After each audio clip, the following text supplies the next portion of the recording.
नमस्कार मित्रों। जैसा कि आपको पता है कि आज हमारा देश कोरोना जैसी महामारी से जूझ रहा है। न सिर्फ हमारा भारत देश बल्कि संपूर्ण विश्व इस कोरोना जैसी महामारी से जूझ रहा है। इस दौरान प्रधानमंत्री जी ने बाहर विदेशों में शिक्षा ग्रहण कर रहे विद्यार्थियों को भारत लाने का प्रयास किया। मैं इसकी प्रशंसा करता हूं और प्रधानमंत्री जी को धन्यवाद भी देता हूं। लेकिन मेरा एक प्रश्न है प्रधानमंत्री जी से कि क्या गरीब मजदूर जो 2 वक्त की अपनी रोटी कमाता है, उस मजदूर को क्या उसका मेहनताना नहीं मिलना चाहिए था? क्या उसके रहने की, उसके खाने पीने की व्यवस्था नहीं की जानी चाहिए थी? आपने आनन फानन में आकर के और लॉकडाउन का ऐलान कर दिया। हालांकि भारत देश में जो स्थिति बन रही थी उसको देखते हुए लॉकडाउन करना अनिवार्य था। लेकिन गरीब मजदूर वर्ग जो अपनी रोजी रोटी के लिए एक क्षेत्र से दूसरे क्षेत्र में आया हुआ था, अपने परिवार को छोड़ करके, अपने बच्चों को छोड़ करके, क्या वो अपने परिवार के बीच नहीं जाना चाह रहा था? क्या उसे अपने परिवार के बीच नहीं होना चाहिए? क्या उसको उसके गंतव्य तक पहुंचाने का प्रयास नहीं किया जाना चाहिए था? आपने इसका ऐसा कोई भी कदम नहीं उठाया। स्थानीय तौर पर बहुत से कार्य किए गए, लेकिन आप जानते हैं एक मजदूर वर्ग की पीड़ा क्या है।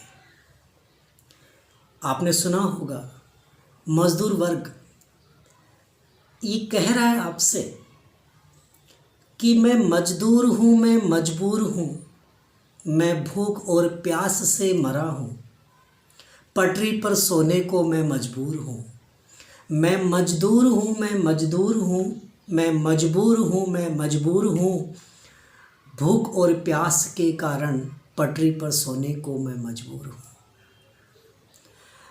आपको चिंता है उन शहजादों की, आपको चिंता है उन शहजादों की, आपको तनिक नहीं है चिंता हम जैसे गरीबों की।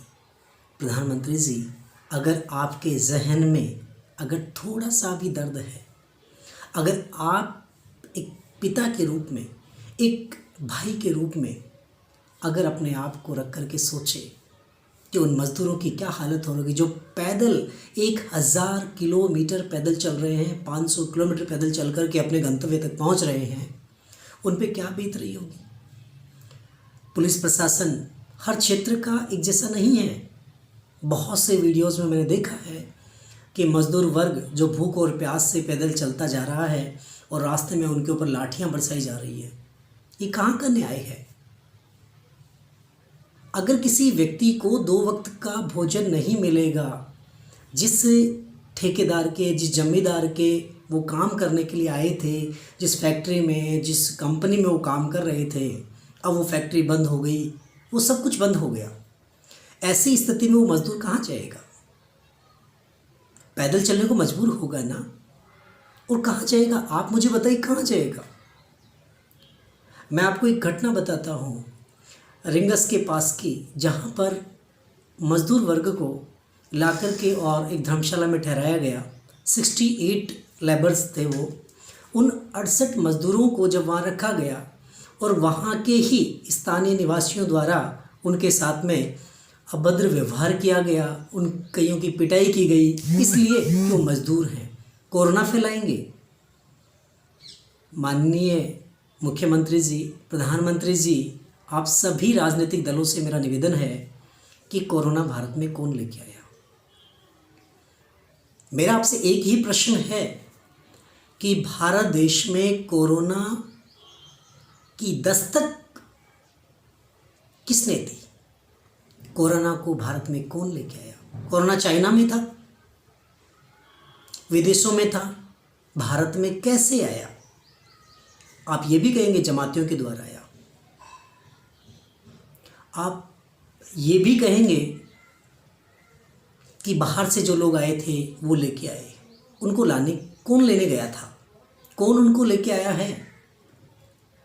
मैं आपसे प्रश्न पूछता हूँ प्रधानमंत्री जी, मेरे प्रश्न ये भारत देश आपसे पूछ रहा है कि जब लॉकडाउन चल रहा है, इस लॉकडाउन में जहां आपने ये कहा कि अनिवार्य चीज़ों की दुकानें खोली जाएंगी, जो आवश्यक चीज़ें हैं उन आवश्यक चीज़ों की पूर्ति की जाएगी, उसके लिए दुकानें खोली जाएगी, मार्केट की जो दुकानें हैं वो ओपन होंगी एक समय के अनुसार, एक प्रोटोकॉल के अंदर।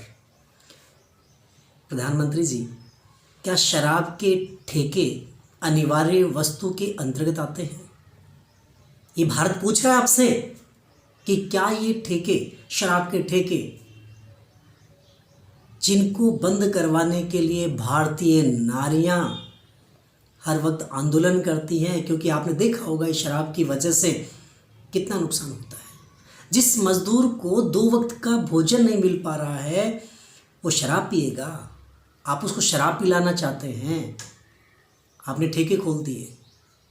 वाह मुख्यमंत्री जी, वाह प्रधानमंत्री जी, नमन है आपको ऐसे भारत देश के राष्ट्रपति, प्रधानमंत्री और राजनीतिक संगठनों को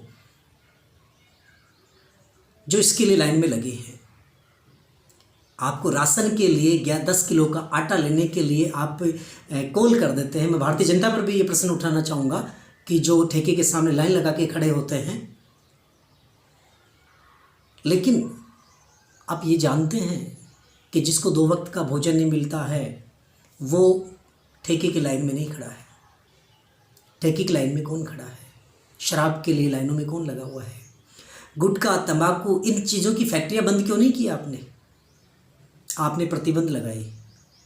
लेकिन आपको मैं एक चीज़ और भी आपसे निवेदन करना चाहूँगा कि जहाँ पर गुटखा, जर्दा, धूम्रपान, अर्थात मैं ये कह सकता हूँ बीड़ी, सिगरेट, गुटखा, तंबाकू जो भी हैं, ये सारी की सारी चीज़ें जहाँ पर 5 रुपये की चीज़ मिल रही थी, आज लोग उस चीज़ को 150 रुपये में खरीदने को तैयार हैं। आखिर क्यों? आप बढ़ने दीजिए, आप प्रोडक्शन बंद कर दीजिए ना। कहाँ से आएगा? जब प्रोडक्शन ही नहीं होगा तो वो लोग कहाँ से उसको लेंगे, ये बताइए आप। जब प्रोडक्शन होगा तभी तो सप्लाई होगी ना। और जब प्रोडक्ट आएगा ही नहीं, मार्केट में आएगा नहीं, तो वो लोग स्वतः ही दूसरा विकल्प खोजेंगे। इसलिए मेरा आपसे निवेदन है कि धूम्रपान को रोकने के लिए जो आपने कदम उठाया वो बहुत ही सार्थक है, लेकिन गरीब मजदूरों को उनके गंतव्य तक पहुंचाने का कार्य आपको करना चाहिए था, जो आपने नहीं किया। अब जाकर के आप जागे हैं, जब पटरियों के ऊपर लोग सोने को मजबूर हो गए तब आपकी नींद खुली है।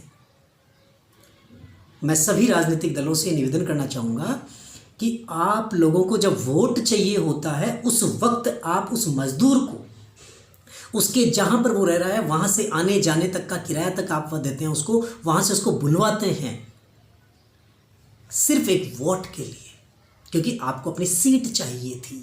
उस सीट के लिए आप ऐसा करते हैं।